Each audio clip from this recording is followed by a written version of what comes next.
and welcome to a special edition of SCLC TV. Well, I'm here with Dr. Charles Steele Jr. to talk about the death of Supreme Court Justice Ruth Bader Ginsburg. Dr. Steele?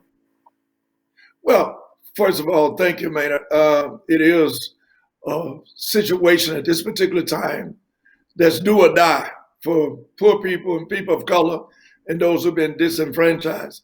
We would be remiss if we didn't be redundant in saying that what really stands out in terms of Justice Ginsburg, first of all, is the fact, and some call her in terms of the iconicness of being RBG. I just think that it's a travesty not to elevate and convey her meaning to society and what she stood for in such a meaningful position.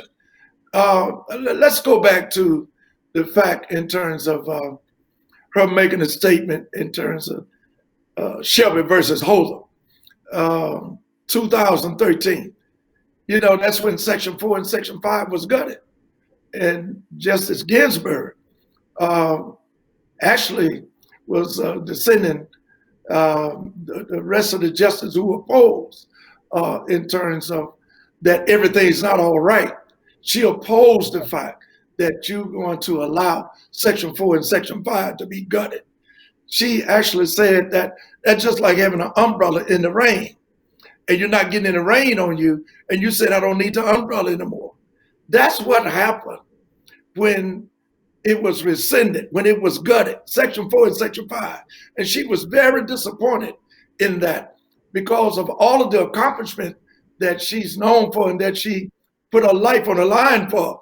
This was one of the most significant ones of all in terms of the equitability of all God's children and the citizenry of this particular issue in this country.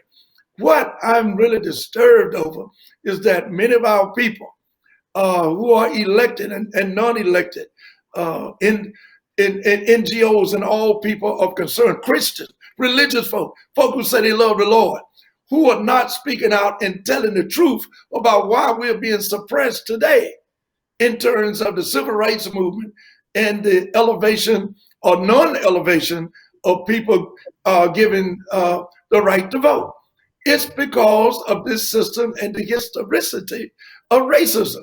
And we're saying that's what happened to Section 4 and Section 5.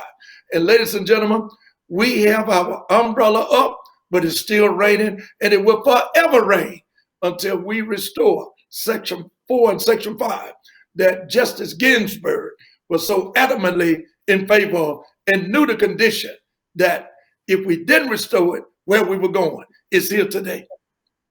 Politically, what does it mean about the call now to replace her immediately? What does that say about our presidency and this country? Well, it's where the rubber meets the road, Mr. Eden. It's to the fact that are you going to be about principles or are you going to be about power?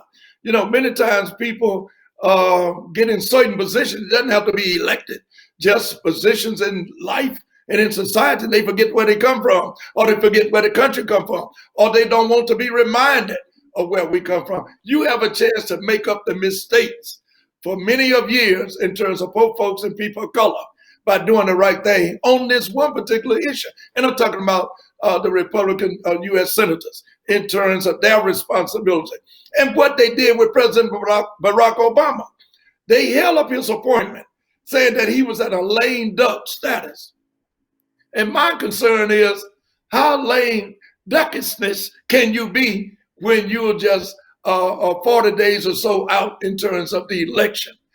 President Obama was roughly 10 months out. And that's when the Senate, the U.S. Senate said that he was a lame duck. Well, we're talking about 40 days out. Are you going to be a Christian and stand up to the principles of being what you was elected to be, to represent all the people? And whoever the people elect in terms of this presidential election in a few days, that's the voice of the people. You must represent the people.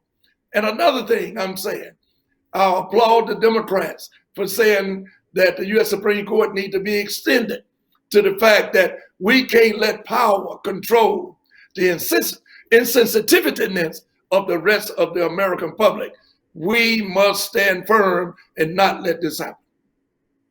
Ladies and gentlemen, that has been the president of SCLC talking about the consequences of the death, the passing of Supreme Court Justice Ruth Bader Ginsburg. This has been a special edition.